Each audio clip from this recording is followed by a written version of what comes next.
Imagine you live in a house. You lock the doors, close the windows, and maybe even install CCTV cameras, all to protect your family and belongings. Now think about this. In the digital world, your phone, laptop, and online accounts are like your house. And just like in real life, there are thieves, burglars, and conmen.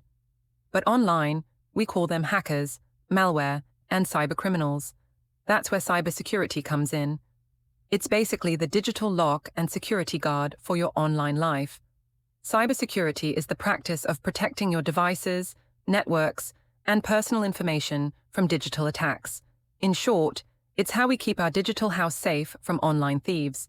Think of your phone as your home. Your password is the lock on the door. Antivirus software is like a guard dog. A firewall is the fence around your house. And two-factor authentication. That's like having a double lock, or a guard asking for your ID before letting you in. Cybersecurity isn't just for big companies or techies.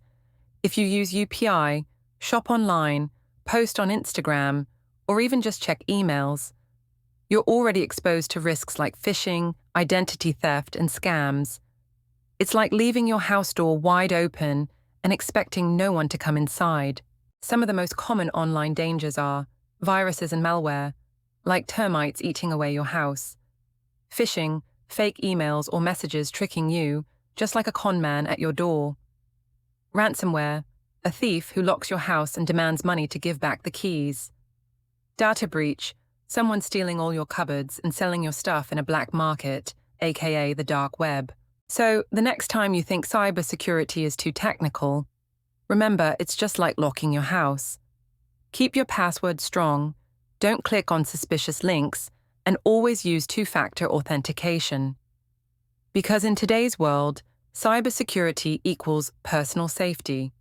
If you found this helpful, hit that like button, share it with your friends, and subscribe for more easy cybersecurity tips explained in simple language. Stay safe, online and offline.